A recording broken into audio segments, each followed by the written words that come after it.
Bạch Nặc vừa lao ra khỏi cổng phân cục, liền nhìn thấy một chiếc xe quen thuộc.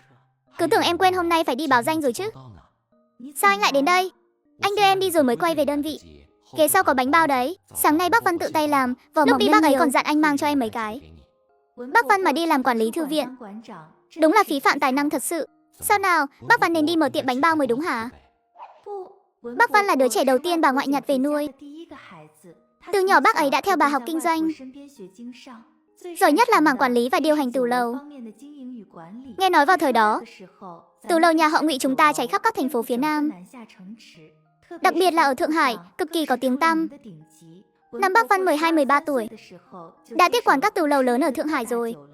Lúc đó ai mà chẳng khen một câu. Bà ngoại em có mắt nhìn người, lại còn có phương pháp đào tạo cực giỏi.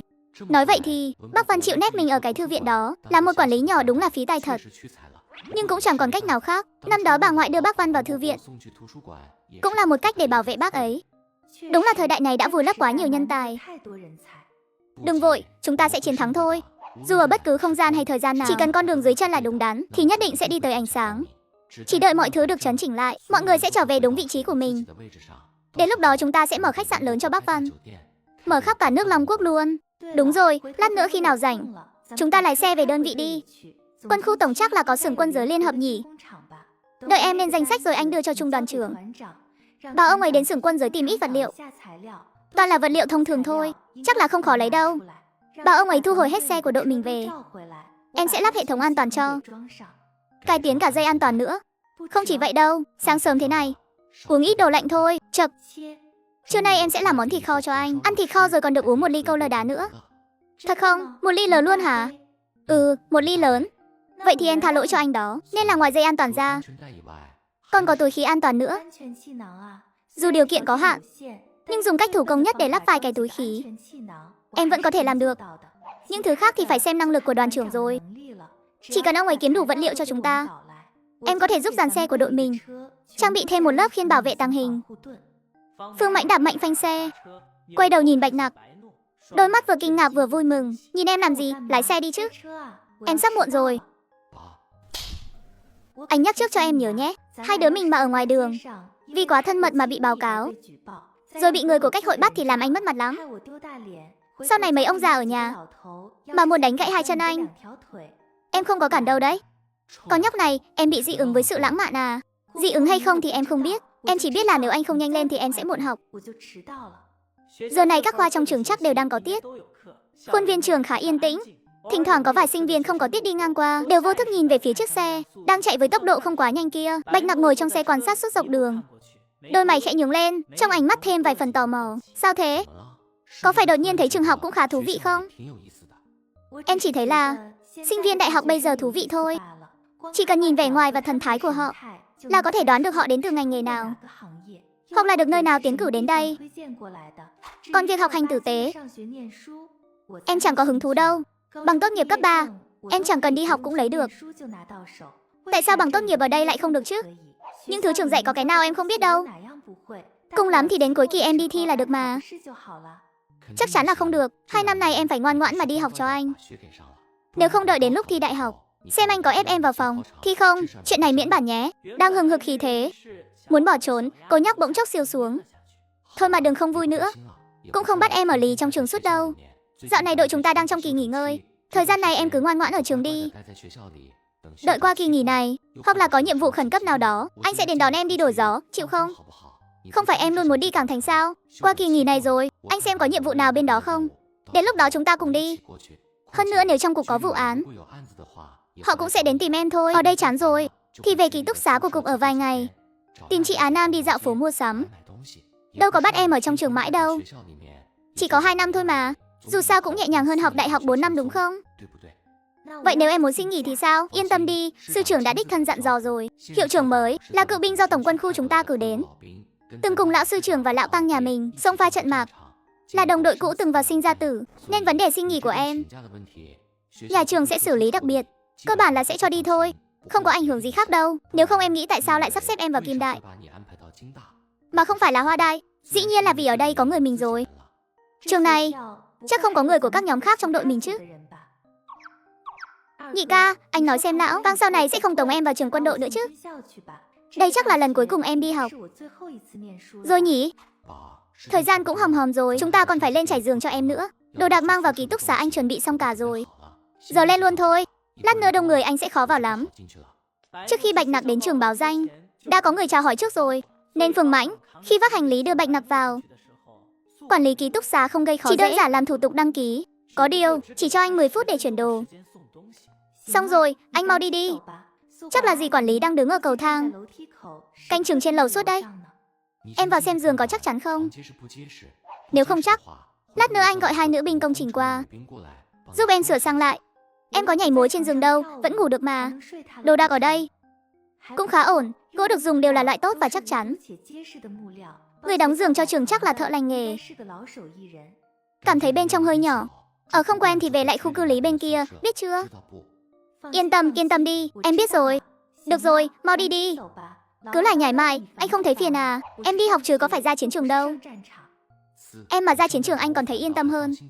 Nhớ kỹ, đứa nào mà chọc em thì ra tay nhẹ thôi. Đừng để người ta đăng xuất luôn đấy. Giờ thân phận em khác rồi. Cũng đừng đánh cho tàn phế. Bên ngoài mình không thể cố ý phạm luật được. Có ra tay thì nhắm vào mấy chỗ khó kiểm tra ấy. Đừng có nóng máu rồi tiễn người ta đi gặp ông bà. Có chuyện gì thì gọi điện về nhà. Không tìm thấy anh thì gọi thẳng cho văn phòng ông già họ Bàng. Bảo người bên cơ khí đi tìm. Biết rồi mà.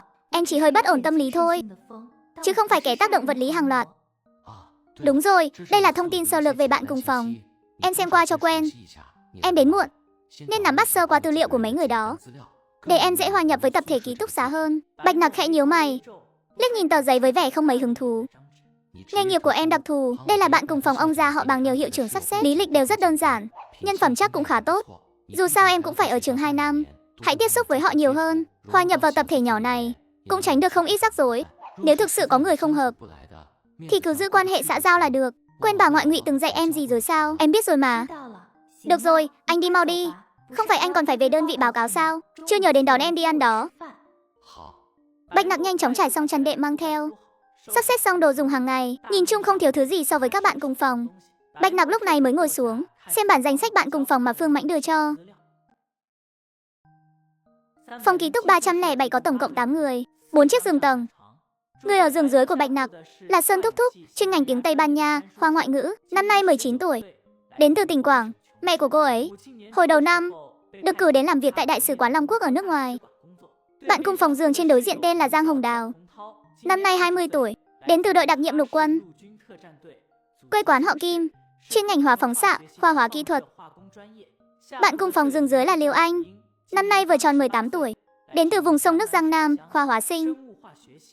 Từng dùng những vật liệu đơn giản nhất để tiện mấy tên cướp hung hãn định gây loạn ở nhà máy quốc doanh, bay màu lên trời.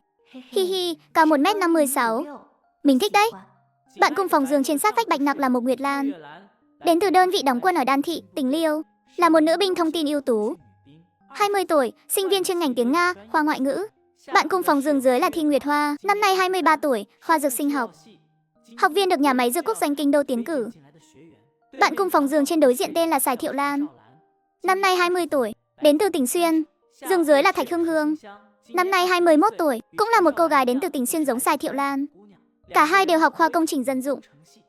Bạn học Sài Thiệu Lan là sinh viên được trạm máy nông nghiệp huyện đề cử. Thạch Hương Hương thì được Ủy ban Cách mạng thành phố đề cử. Những ngày tháng ở trường chắc sẽ không quá nhàm chán đâu. Sau khi Bạch Nặc thu hồi tờ tài liệu vào không gian để tiêu hủy, định bụng nhân lúc này lái xe đến sân sau của phân cục để đỗ. Kết quả vừa đi đến dưới lầu ký túc xá thì nghe thấy một tiếng âm từ khu giảng đường cách đó không xa. Tiếng nổ vang trời khiến Bạch Nặc sững sờ. Vãi trưởng, có kẻ dám mang đồ chơi nổ vào Kim Đại sao? Sao lại nổ nữa rồi? Mới khai giảng được bao lâu đâu chứ? Cái phòng thí nghiệm đó nổ 3 lần rồi nhỉ? Không lẽ lại là bạn học họ Liễu bên khoa sinh hóa? Tôi nhớ cậu ta hình như mới là tân sinh viên năm nhất mà.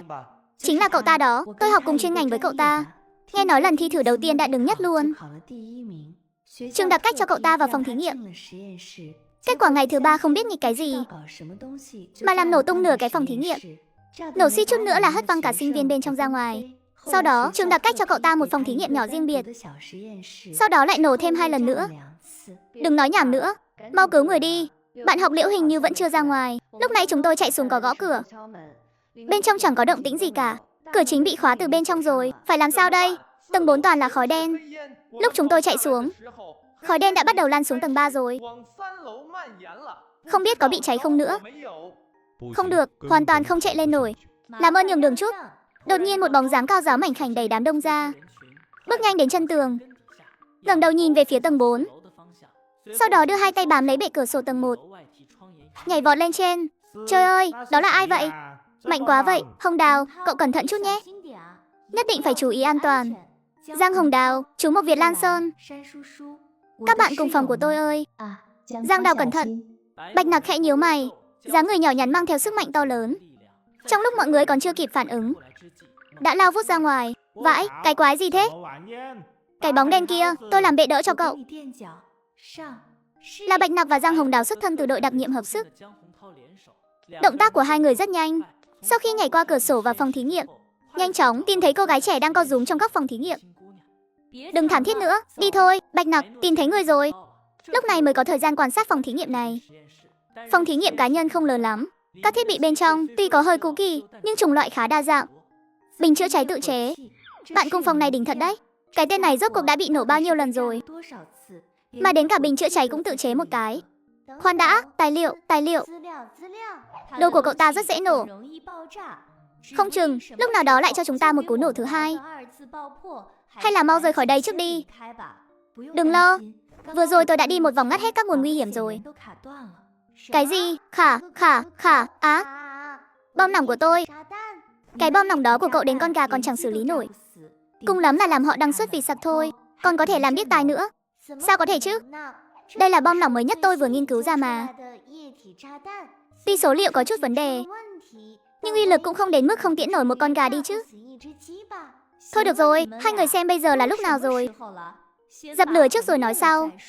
Trong phòng thí nghiệm đã được phòng hộ từ trước.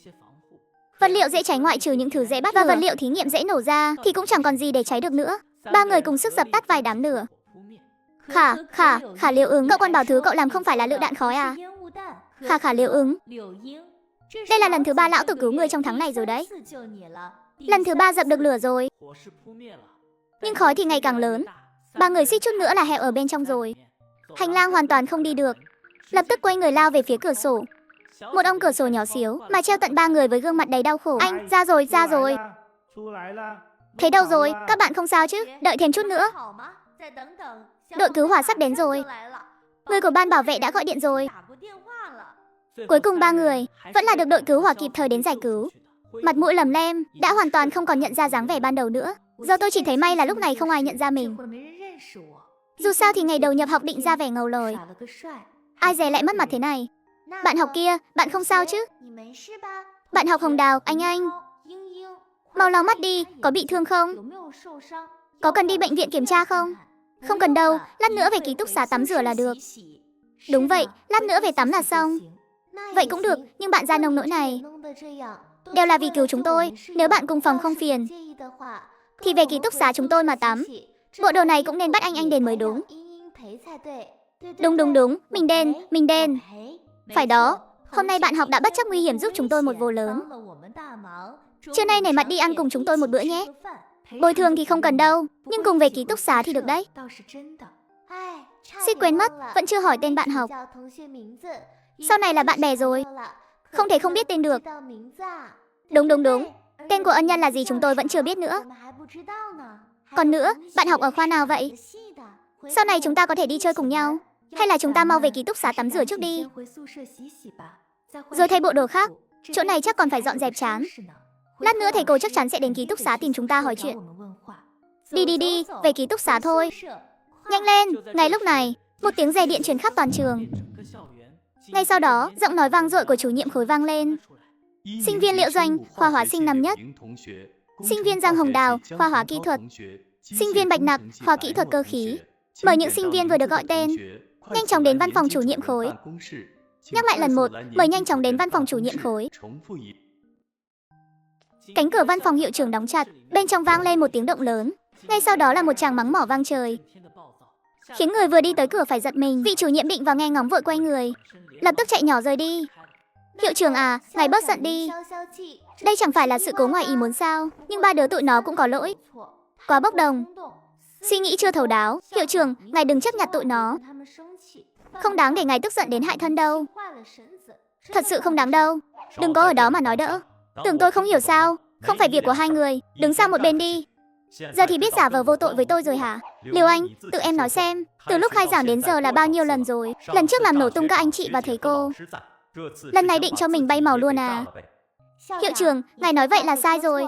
Tuy lần nào cũng có chút sự cố nhỏ, nhưng vì đang trong giai đoạn pha chế, lần nào em cũng kiểm soát lượng thuốc xuống ở mức không thể gây thương tích. Chỉ là tiếng động hơi lớn chút thôi. Ngài xem có lần nào ai bị sứt mẻ tay chân gì không? Không làm người ta sứt mẻ tay chân mà em còn thấy tự hào lắm hả? Chỉ là làm cái bom khói thôi mà. Sao có thể làm ai bị mệnh hệ gì được chứ? Không phải bom khói. Thứ em làm thật sự không phải bom khói. Rõ ràng là dạ, vô. Hiệu trưởng, đúng là bom khói mà, hiện trường làm chứng được. Khói đó to khủng khiếp luôn. Đúng, vô. Tạm gác chuyện của Liêu Anh sang một bên. Giang Hồng Đào, tôi đã nhấn mạnh với em bao nhiêu lần rồi. Gặp chuyện đừng có nóng này, anh lại dám đi leo cửa sổ tầng 3 cho tôi xem. Lần trước ngã xuống không thấy đau hay sao? Còn cô nữa, tôi nghe nói rồi đấy. Cô vèo một cái là lao đi luôn. Loáng cái đã bắt đầu leo lên lầu. Giáo viên bên cạnh muốn cản cũng không kịp. Hai người sao mà giỏi giang thế hả? Từ ngoài khu thí nghiệm cũ đó lồi lõm lắm. Biết đâu có viên gạch nào đó bị lỏng thì sao? Lỡ đang leo mà rơi xuống thì tính thế nào? Hiệu trưởng, thầy nói thế là sai rồi. Em là thành viên đội đặc nhiệm của tập đoàn quân Đông Bắc, là một quân nhân của Long Quốc. Gặp tình huống như thế này, đừng nói phía trước chỉ là tầng 3 nhỏ bé. Cho dù là núi đao biển lửa, là quân nhân thì không nên và không được phép lùi bước. Huống hồ người gặp nguy hiểm lại là bạn cùng phòng của em, lại còn là một sinh viên có thiên phú, nghiên cứu khoa học xuất sắc. Em càng không được sợ khó khăn. Phải đưa người ta ra ngoài an toàn. Được, không sai. Nói hay lắm. Giờ tôi chỉ muốn bấm nhân chung của mình thôi, để tự cứu lấy cái mạng này. Được rồi, anh giỏi rồi. Thế còn Bạch Nặc, cô thì sao? Người ta xuất thân từ đội đặc nhiệm. Còn cô, em thì sao ạ? Hiệu trưởng, thầy không thể vì em là người mới mà phân biệt đối xử chứ. Bạn Giang là quân nhân, với tư cách là quân nhân, anh ấy có nghĩa vụ và trách nhiệm cứu giúp bạn học gặp nạn. Nhưng em cũng là một công an nhân dân mà. Với tư cách là công an nhân dân khoa hình sự, khi người dân gặp khổ nạn, đối mặt với nguy hiểm, chẳng lẽ không nên xông pha lên phía trước sao? Dù là nghịch cảnh cũng phải không chút do dự mà lao tới. Nhưng mà, thầy cứ nói xem em nói có đúng không? Là công an nhân dân thì đúng là có nghĩa vụ và trách nhiệm. Cho nên là, em là công an, em xông lên là không sai mà. Trời đất, cô lại là công an sao? Lại còn là hình sự nữa. Đúng vậy, em thuộc khoa hình sự phân cục Hoài An bên này. Cục trưởng của tôi đề cử tôi đến đây học đấy. Cục trưởng đích thân đề cử luôn. Đỉnh vậy sao? Vậy cậu chắc chắn là một cảnh sát hình sự cực kỳ xuất sắc rồi. Bên công an cậu cũng không kém đâu. Đội đặc nhiệm vốn dĩ đã rất ngầu rồi. Bình thường huấn luyện chắc cực lắm nhỉ? Hèn gì thân thủ tốt thế. Leo lên tầng 4 mà chẳng tốn chút sức nào. Cậu cũng thế thôi. Hai đứa mình phối hợp ăn ý ghê. Loáng cái là lên tới nơi rồi. Có dịp nhất định phải so tài một chút nhé. Không vấn đề, lúc nào cũng được. Đứa nào đứa này nói còn hay hơn hát nữa. Suýt nữa thì bị hai đứa bay lừa rồi. Giang Hồng Đào, cậu bị tống đến trường này rốt cuộc là vì cái gì? Trong lòng cậu không tự hiểu sao? Vết thương đầy mình mà còn dám đi leo tường cho tôi. Cô giỏi quá rồi đấy Bạch Nặc. Cái con bé này thật sự coi tôi dễ lừa lắm hả? Cô là dân kỹ thuật hình sự, ra ngoài bắt tội phạm, đội trưởng của các người đều phải vây quanh bảo vệ cô. Cô chạy đến chỗ tôi để liều mạng đấy à? Tôi thấy cô muốn cục trưởng của cô đến đây tính sổ với tôi thì có. Ông ấy đã tốn bao nhiêu công sức mới xin được cô về phân cục của họ. Xin nữa là ông Trần Xếp tổng cục gọi bằng cha luôn rồi đấy. Cô có biết không hả? Đúng là xuất thân từ chính ủy có khác. Nói khiếp thật đấy chị em ạ. Nghĩ cách đi, sắp biết tài rồi, đầu hàng thôi. Phải thả hẹo chứ không chịu khuất phục chứ chị em. Hai đứa bay dùng mắt để chơi mã mô si trước mặt tôi đấy à? Vui không? Hiệu trưởng trước đây ở chiến trường chắc chủ yếu phụ trách mảng trinh sát nhỉ? Chắc chắn rồi, Bạch Nặc. Giang Hồng Đào, bắt đầu từ ngày mai, ngoài các tiết học chuyên ngành của mình ra, phạt hai đứa đến khoa khảo cổ học đủ các tiết trong 1 tháng. Liêu Anh cũng thế, ngoài ra đến khoa công trình dân dụng, tự tìm một chuyên ngành mà học đủ tiết trong 1 tháng. Ngoài ra 3 đứa mỗi đứa một bản kiểm điểm 5-2000 chữ. Sáng mai nộp cho tôi. Đừng mà hiệu trưởng ơi. Ua. Lúc Phương Mãnh đến đón Bạch Nặc vào buổi trưa, thứ anh thấy chính là một cục xám xịt như thể đã mất hồn. Ông kìa, cô em này sao thế? Nhìn như bị hút mất hồn ấy nhỉ? Anh hai, hiệu trưởng trường em đúng là ác quỷ. Ông ấy dám phạt em sang khoa khảo cổ, dự thính đủ các tiết trong suốt 1 tháng, mà còn không được bỏ tiết chuyên ngành của mình. Vẫn chưa hết đâu. Ông ấy còn bắt em viết bản kiểm điểm 5000 chữ. Ái cha, đáng thương thế cơ à. Hiệu trưởng này đúng là xấu tính thật. Cho nên, anh có thể thu lại cái ánh mắt đang cười nhạo người khác không? Em không tác động được hiệu trưởng, nhưng em xử lý anh được đấy. Ha ha ha, Phương Mãnh chẳng chút do dự, quay đầu chạy thẳng.